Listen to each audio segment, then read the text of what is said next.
Bismillahirrahmanirrahim. Alhamdulillahirabbil alamin. Wassalatu wassalamu ala asyrafil anbiya wal mursalin Sayyidina Maulana Muhammadin wa ala alihi wa ashabihi ajma'in. Qala al-musannifu rahimahullah wa nafa'ana bi ulumihi fid dharain amin. Yang keempat, adab-adab mandi, aturan-aturan mandi. Apabila engkau junub, sama ada karena bermimpi atau jima, maka bawalah sebekas air ke bilik mandi dan mulakan dengan membasuh kedua tanganmu 3 kali, dan tinggalkan segala kotoran daripada badanmu. Kemudian hendaklah engkau berwudu seperti wudu yang engkau buat untuk sembahyang, beserta dengan segala doa-doanya, dan kemudian kan membasuh kedua kakimu supaya air tidak jadi sia-sia.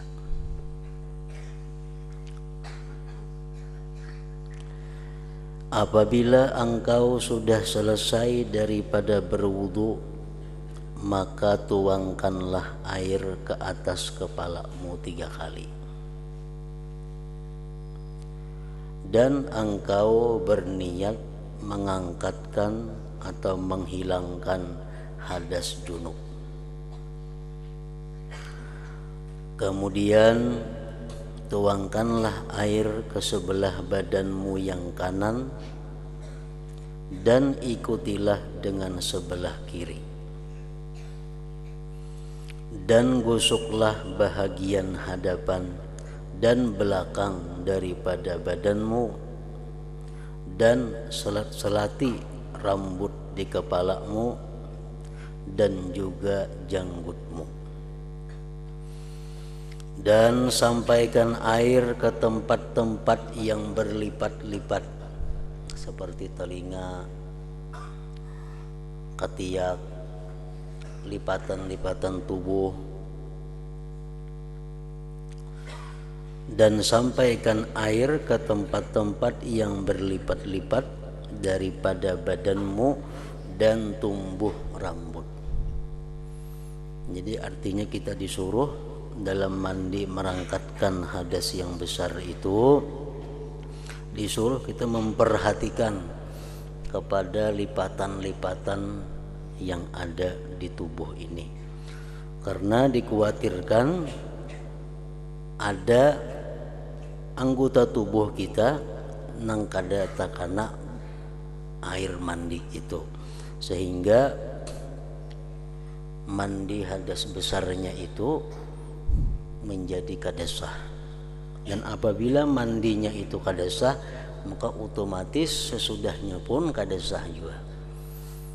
Kalau orang mandi janabah itu kada sah, maka otomatis sembahyangnya pun umpat kada sah. Membaca Qur'annya pun jadi kada berpahala, bahkan diharamkan, karena masih dalam keadaan junub atau dalam keadaan belum suci daripada haid atau nifas.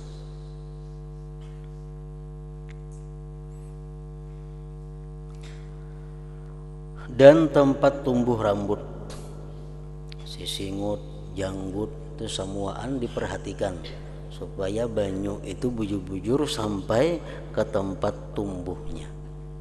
Nah, lain hal dengan berwudu. Kalau berwudu, orang-orang yang punya janggut tebal itu cukup di luarnya aja, kada wajib membasuh kulitnya.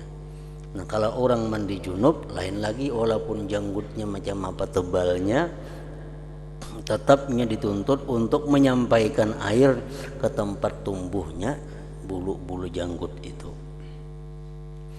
baik yang tipis maupun yang tebal.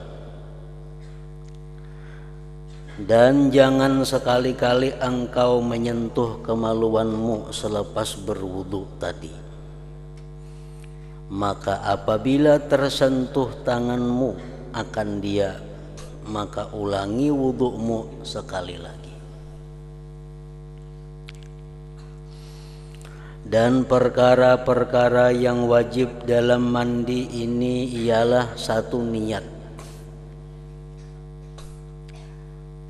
Niat yang bisa dipakai untuk umum, niat yang bisa dipakai untuk merangkatkan hadas besar janabah, niat yang bisa dipakai untuk merangkatkan haid, niat yang bisa dipakai untuk merangkatkan nifas. Sekali sebuting aja niatnya, umpamanya nawaitul ghusla listibahatis shalah,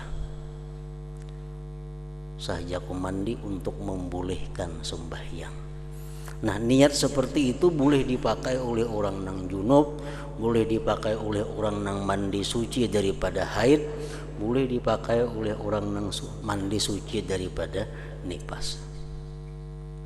Kalau orang misalnya junub, berniat dia sahjaku mandi merangkatkan junub nang hadasa.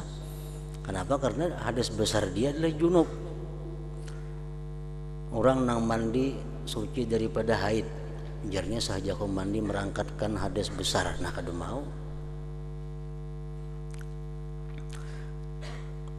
Orang yang mandi daripada suci haid, sahjaku mandi merangkatkan janabah, nah itu kada mau. Jadi ada beberapa niat yang bisa dipakai untuk seluruhnya. Orang mandi junub boleh memakai itu, orang mandi haid boleh, mandi nifas boleh. Antara lain nawaitul ghusla listibahatis shalah, sahjaku mandi untuk membolehkan sembahyang. Atau nawaitul ghuslal mafrud, sahjaku mandi fardu. Atau nawaitul ghuslal wajibah, sahjaku mandi wajib. Nah, atau nawaitul ghusla liraf'il hadatsil akbar, sahjaku mandi untuk merangkatkan hadas besar. Itu mencakup sudah. Misalnya orang haid ada, perempuan itu junub ada. Kayak apa niatnya supaya masuk kedua-duanya? Nah, sahjaku mandi merangkatkan hadas besar, atau sahjaku mandi untuk membolehkan sembahyang, atau sahjaku mandi fardu, atau sahjaku mandi wajib. Nah, mencakup sudah semuaan.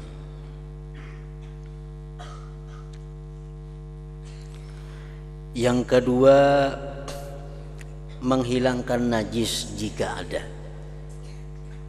Jadi sebelum mandi janabah itu mesti dihilangkan dahulu najis-najis yang ada di tubuh.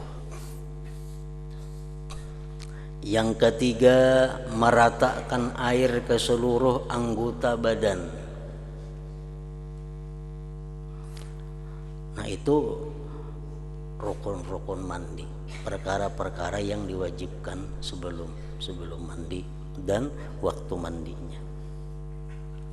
Dan perkara yang wajib dalam wudu ialah satu, niat, rukun wudu. Yang kedua, membasuh muka sekali, itu wajib. Yang ketiga, membasuh kedua tangan sampai kedua siku juga sekali, 3 kali sunat. Yang keempat, menyapu sebagian daripada kepala sekali juga. Yang kelima, membasuh kedua kaki sampai ke buku lali sekali. Yang keenam, tertib. Jadi berwudu kada hawa kada bertertib. Mulai muha dulu, hanyar tangan, hanyar kepala, hanyar betis. Dan yang lain daripada itu hukumnya adalah sunnah muakkadah, dan kelebihannya sangat banyak dan pahalanya sangat besar. Dan orang yang tidak mengambil berat, orang yang menganggap inting dengan yang sunat ini adalah rugi.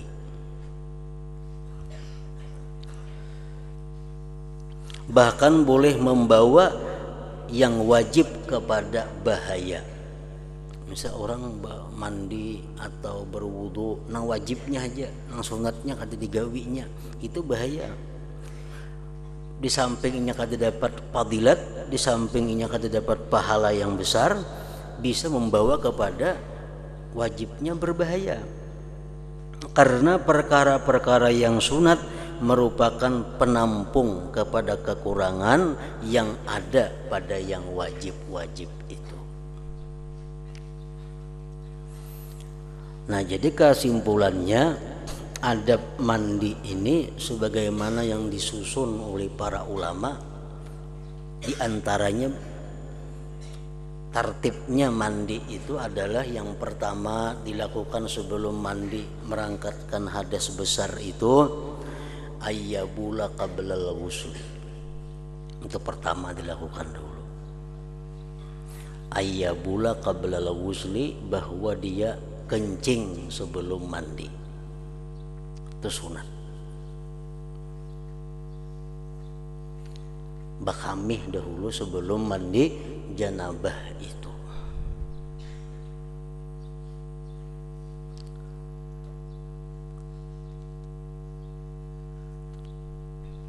Karena apa? Karena kalau nyiinya kada bakamih langsung mandi janabah.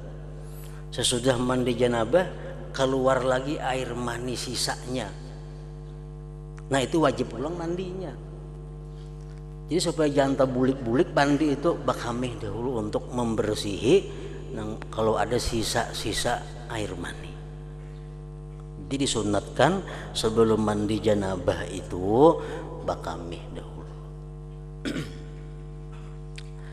Yang kedua, sesudah bakamih ayyuzidal qadara qablahu min maniyin aw najasatin, membuangi kotoran-kotoran yang ada di awak,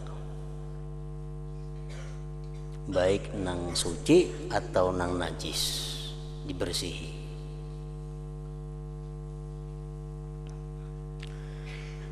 Yang ketiga ayyastaqbilal kiblat, sunat dia menghadap kiblat mandi itu. Wayakuma, dan berdiri. Kalau berwudu kan berduduk, kalau yang baik. Kalau mandi ini berdiri. Kemudian ayyatiya bil basmalah, bismillahirrahmanirrahim. Summas siwak, hanyar basiwak. Thumma ghaslil kaffain, hanyar membasuh telapak tangan kiri kanan 3 kali. Summal madmadah, kemudian baku kumur 3 kali. Wal istinsak, memasukkan banyu ke dalam hidung dan menghembuskannya 3 kali. Dan berniat dengan demikian itu sunat mandi. Jadi waktu membasuh 2 telapak tangan 3 kali niatnya sunat mandi. Baku kumur sunat mandi juga niatnya. Memasukkan banyu ke dalam hidung berniat sunat mandi juga. Nah, kemudian sudah tuntung summa ayyaghsila farjaihi wa ma hawalaihima biniyati rab'il janabah anhuma. Kemudian hanyar membasuh kubul dan duburnya dan yang di sekitar keduanya dengan niat merangkatkan janabah daripada keduanya atau merangkatkan hadas besar daripada keduanya.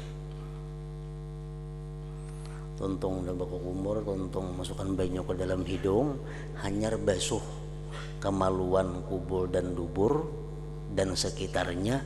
Niatnya apa? Merangkatkan hadas besar yang ada di kemaluan muka belakang dan sekitarnya itu. Jadi waktu kita membasuh kemaluan itu niat dalam hati, saja aku merangkatkan hadas besar di kemaluan muka dan belakang.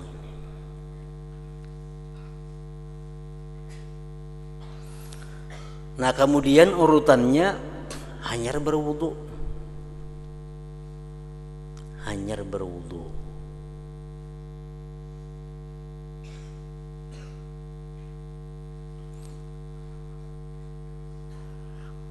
Apa niatnya wudu itu? Kalau kita ada beisian hadas kecil, niat wudu. Nawaitu rab al hadatsil asghar. Sahja aku merangkatkan hadas kecil. Kalau ada hadas kecil, maka niatkan berwudu itu merangkatkan hadas kecil. Amunnya kada ada hadas kecil bang, tapi inya junub. Misalnya orang guring berduduk, kemimpi inya keluar mani. Nah, itu dia punya hadas besar, tapi kada punya hadas kecil. Nah, orang macam ini baudunya itu apa? Sahajaku baudu sunat mandi. Nawaitu sunnatal wudu lil ghusli, itu niatnya. Nawaitu sunnatal wudu lil ghusli. Sahajaku melaksanakan sunat wudu untuk mandi.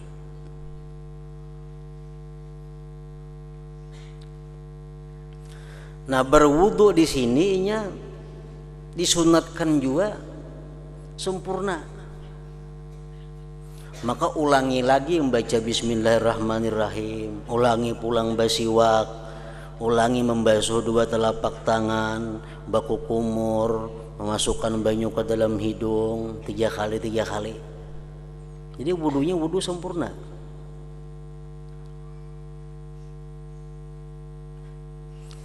Nah, tuntung inya baudu hanyar yufidul ma'ala ra'si, hanyar menuangkan banyu di kepalanya.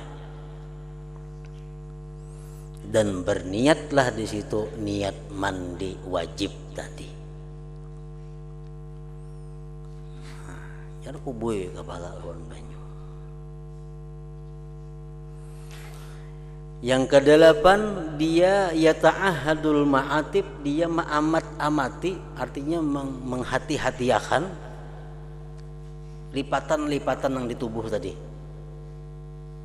Mencam telinga itu mesti sangat hati-hati. Pusat, nah sangat hati-hati.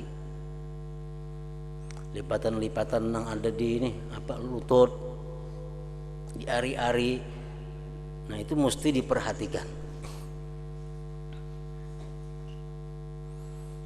Karena ingat kita hadis Rasulullah SAW yang mana beliau diperlihatkan Allah pada waktu Isra dan Mi'raj. Beliau diperlihatkan Allah seorang perempuan. Perempuan itu diikat 2 kakinya sampai ke susuknya, dan diikat 2 tangannya sampai ke bumbunannya, dan dikuasakan atas perempuan itu ular-ular dan kala-kala mengikutinya. Lalu ujar Nabi, wahai Jibril, siapa itu perempuan yang disiksa seperti itu? Nah, ujar Jibril menjawab, fa innaha kanat la tunazzifu badanaha minal janabah wal haid. Itu perempuan adalah kadang membersihkan badannya daripada junub dan haid. Artinya mandi janabahnya, mandi junubnya, mandi suci dari haidnya itu pambarang, kada teliti, kada hati-hati, sehingga dia mengakibatkan mandinya kada sah, otomatis sembahyang sesudahnya pun kada sah juga. Nah, kemudian yang ke-9, yufidul ma'ala ma'aqbala min syikhil aiman summa ma'adbara minhu summa ma'aqbala min syikhil aisar summa ma'adbara minhu. Kemudian dia menumpahkan air ke bagian kanan tubuhnya yang di hadapan, kemudian bagian kanan tubuhnya yang di belakang, hanyar bagian kiri yang di hadapan, hanya bagian kiri yang di belakang. Itu disunatkan 3 kali juga semuaan itu, dan disunatkan menggusuknya.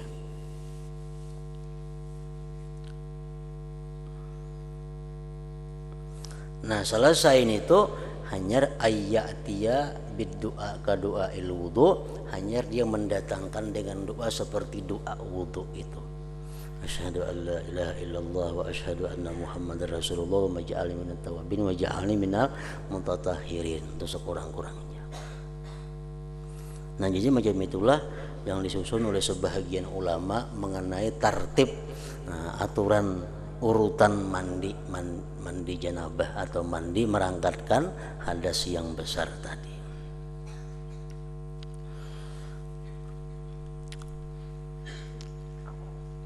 Dan kita waktu mandi hadas besar itu mesti disuruh kita untuk menjaga jangan sampai wudhu itu batal. Makanya tadi bedahulu membasuh kemaluan muka belakang tuh bedahulu niat merangkatkan hadas besar yang ada di kemaluan muka dan belakang. Bedahulu tuh sebelum daripada wudhu. Kadang waktu mandi jangan tagatuk itu lagi. Jadi wudhunya utuh kada batal.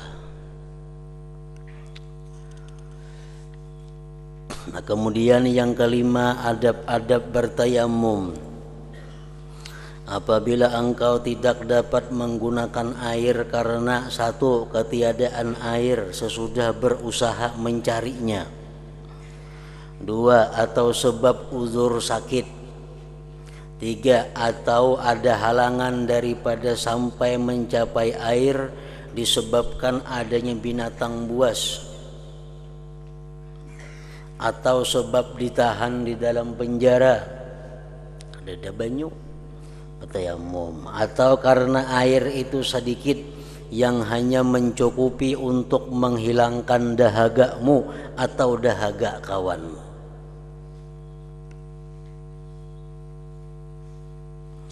atau karena air itu milik orang lain yang dia tidak mau menjualnya kecuali dengan harga yang lebih mahal daripada harga biasa.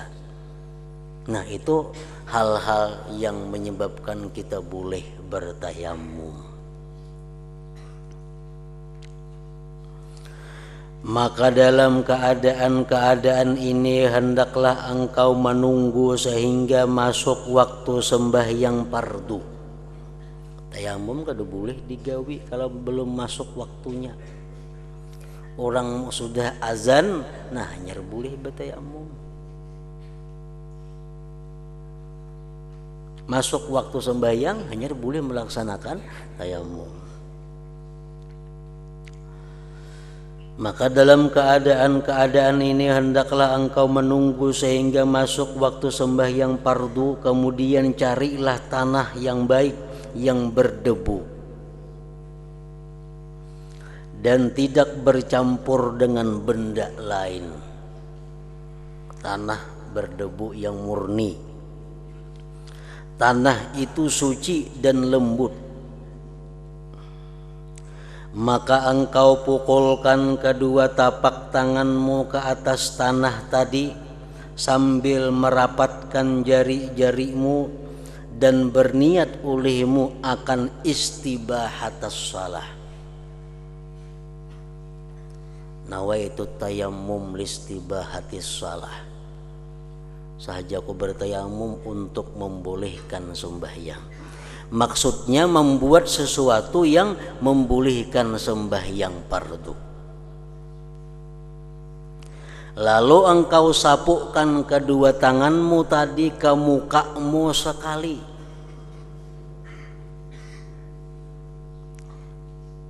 Dan janganlah engkau bersusah-susah untuk memastikan debu itu sampai ke tempat tumbuh rambut. Lain wudu kita disuruh menyelat-nyelati amun bertayamum kada. Sama ada tebal atau tipis. Kemudian tinggalkanlah cincinmu jika ada. Jadi utas dipacul. Sunat macul utas waktu kita menyapu muha dan wajib melepaskan utas pada waktu membasuh tangan, menyapu tangan. Jadi cara tayamum kayak apa? Ini tanah nang ada berdebu, kita andak dua tangan kita, rapatkan jari, andak ke situ. Nah, waktu kita mengangkat ini kita mulai berniat dalam hati, sahajaku bertayamum untuk memulihkan sembahyang karena Allah Ta'ala. Nah, andak kali kamu pusat ke bawah. Nah, sekali itu cukup sudah. Lain kayak wudu digisang-gisang sini tayamum nggak ada, kelimpanan benam. Jadi cukup sekali minta aja. Nah.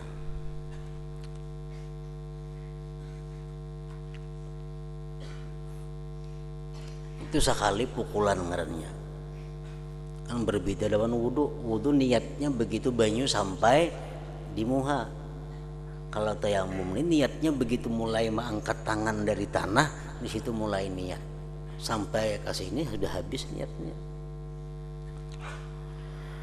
Kemudian engkau pukulkan pula kedua tanganmu atas tanah sambil merenggangkan di antara jari-jarimu, dan sapulah akan kedua tanganmu sehingga sampai pada kedua sikumu. Itu mesti dipacul utas nih. Besuhan yang kedua, pukulan yang kedua ini wajib mencabut utasnya. Gelang jamnya habis semua dipaculi. Kalau pertama tadi rapatakan jari, nah nang untuk tangan nih ranggangkan jari, andak ke tanah. Andak jangan bakas nang tadi berpindah ke lain bakasnya. Nah, hanya ya mau.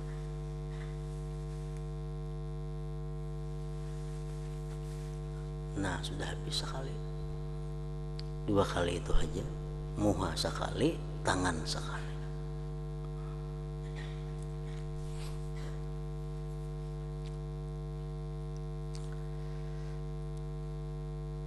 Jikalau dua pukulan ini masih belum mencukupi, maka pukulkanlah pula tanganmu ke atas tanah sehingga dapat engkau menyapu tanganmu dengan sempurna. Amunnya dua kali tadi asa kada cukup, tambah sekali lagi. Jadi bertayamum itu dengan tanah nang berdebu. Dinding rumah misalnya berdebu, boleh kawah jadi pakai, tiga pakan tangan ke situ, hanya sebuah kan. Rancak kayak kaca motor tuh berdebu kalau kelihatan. Nah, tiga pakan tangan di situ, kau bertayamum, asal ada debunya.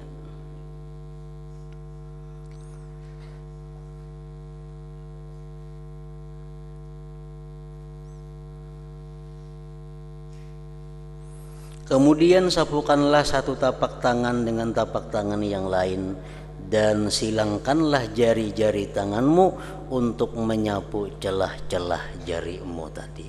Yang tadi kita andak tangan ke sini, andak di sini, nah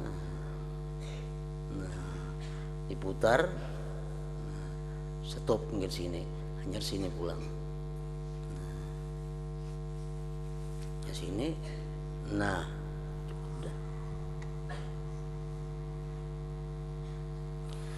Dan sembahyanglah engkau dengan sekali tayamum itu akan sekali sembahyang yang fardu, dan beberapa saja yang engkau sukai daripada sembahyang sunat. Dan apabila engkau berkehendak pula membuat sembahyang fardu yang lain, maka perbuatlah olehmu tayamum yang baru.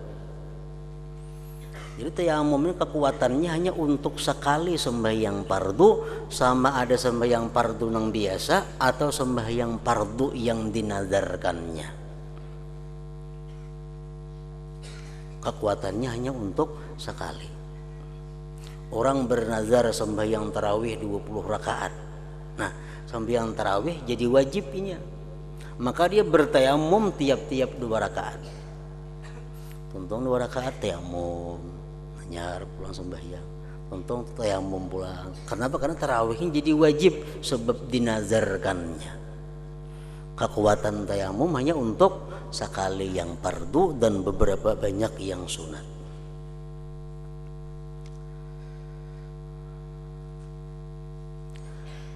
Dan apabila engkau berkehendak pula membuat sembahyang fardu yang lain, maka perbuatlah olehmu tayamum yang baru. Sebahagian ulama ada yang menyusun bahwa ada 16 hal yang membedakan antara tayamum dengan wudu. Ada 16 perkara yang membedakan tayamum dengan wudu. Yang pertama bedanya, tayamum itu la yarfa'ul hadas. Tayamum tidak merangkatkan hadas. Lain hal wudu, wudu merangkatkan hadas. Jadi kalau kita bertayamum, sahaja kau bertayamum untuk merangkatkan hadas, kada sah tayamumnya. Karena tayamum kada untuk merangkatkan hadas. Tayamum cuma gunanya untuk sekedar membolehkan sembahyang misalnya. Nah, jadi tayamum kada merangkatkan hadas, sedangkan wudu merangkatkan hadas.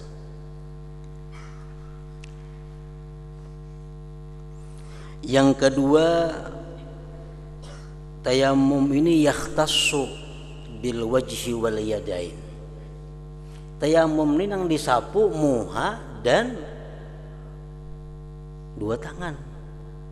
Kalau wudu sampai ke batis-batis.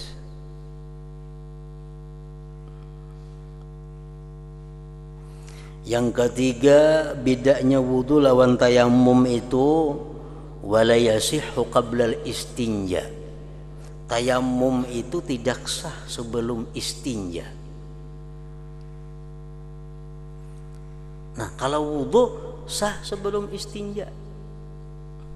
Misal bakameh kita, tuntung bakameh belum berbasuh lagi baudu berdahulu. Tuntung baudu hanya bakuboy, boleh aja nih itu. Kalau tayamum kada kawa, berbasuh dahulu hanya bertayamum. Yang keempat, wala qabla duhulil waqti. Bertayamum tidak boleh sebelum masuk waktu sembahyang. Kalau berwudu bebas sih bila-bila kan. Ada jadi masalah.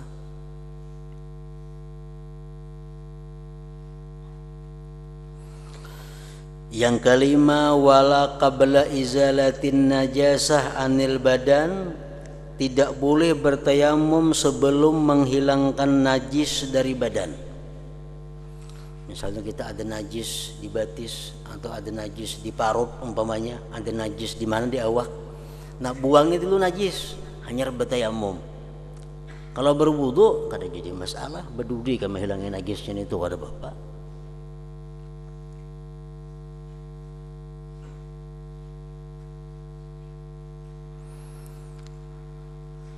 Wala yusannu lahu tajdid. Tidak disunatkan bagi tayamum itu tajdid. Kan kalau kita berwudu misalnya, lalu sudah lawas berwudu nih 2-3 jam sudah, tapi kadang batal lagi. Sunat kita memperbaharui wudu, mahanyari wudu sunat. Berwudu sejam, 2 jam, kada batal. Sunat kita maha nyari wudu. Tayamum pang kada sunat maha nyari tayamum.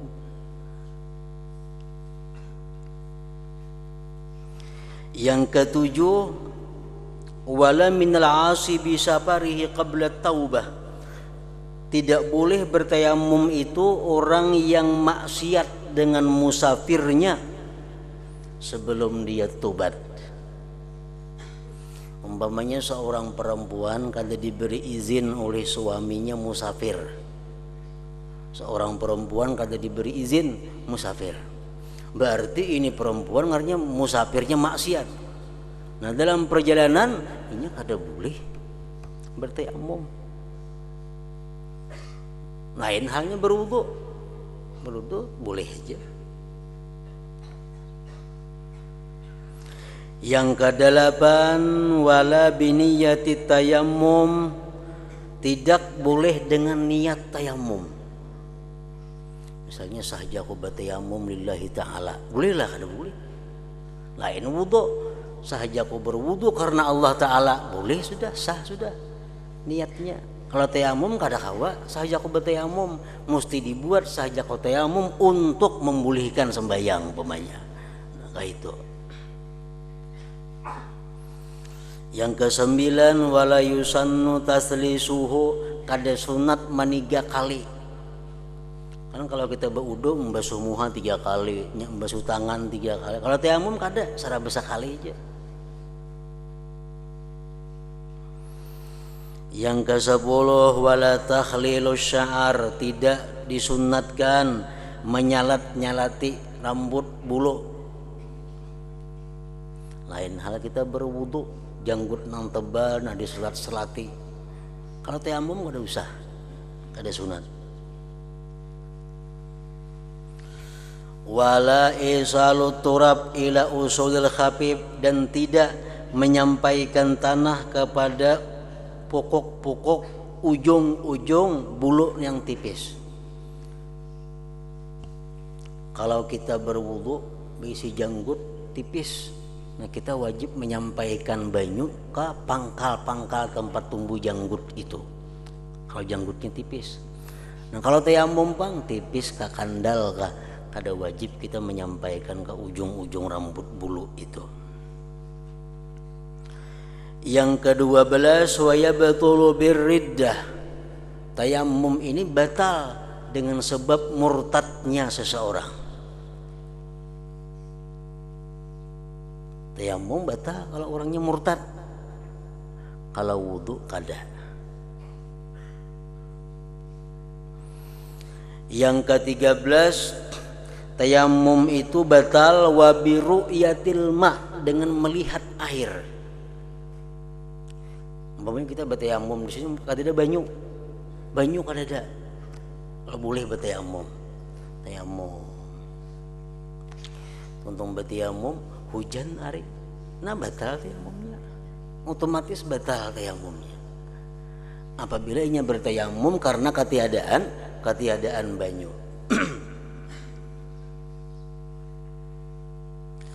Yang ke-14, wala yuf'alu bihi fardhani, tidak boleh dilakukan dengan satu tayamum 2 fardu, tidak boleh.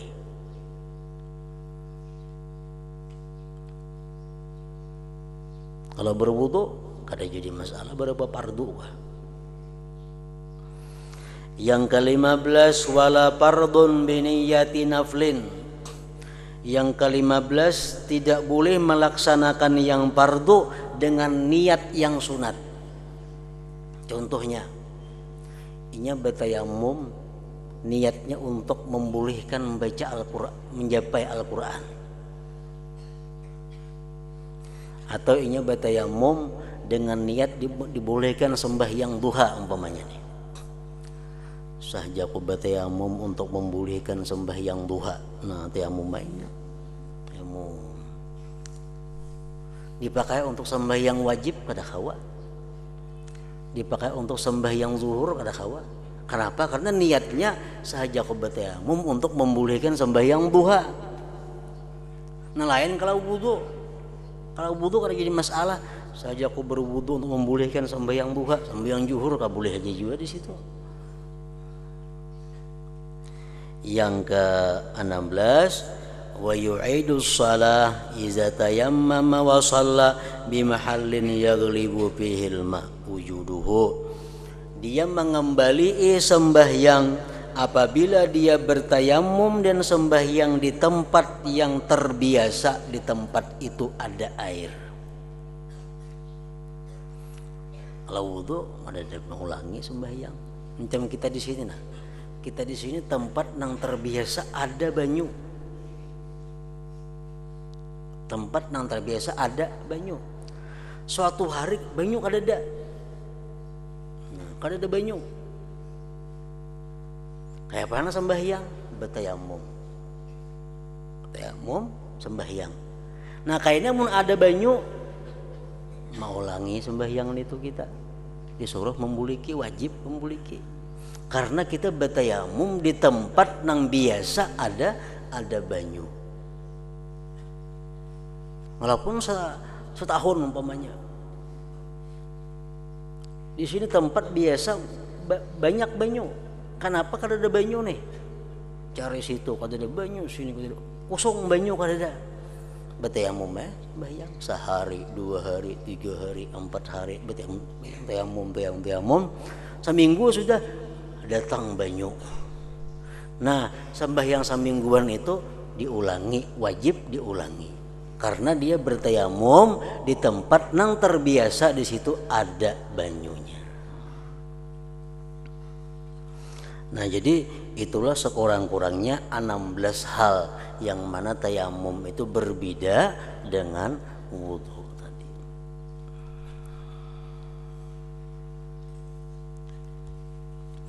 Nah kemudian yang keenam, adab-adab atau tata cara pergi ke masjid. Ila hadratin Nabi sallallahu alaihi wasallam. Al-Fatihah.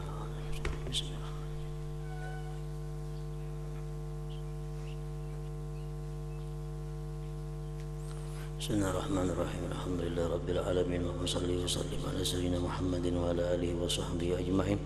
Allahumma ighfir lana ma akhta'na wa ma ta'ammadna wa ma asrarna wa ma a'lanna wa ma asrafna wa ma anta a'lam bihi minna. Antal muqaddim wa antal muakhir, la ilaha illa anta. Allahumma nafa'na bima 'allamtana wa 'allimna ma yanfa'una wa zidna fahman wa ilman wa amalan wa hudan wa taufiqan bi rahmatika ya arhamar rahimin. Sallallahu alaihi sayyidina Muhammadin wa ala alihi wa sahbihi wa sallam.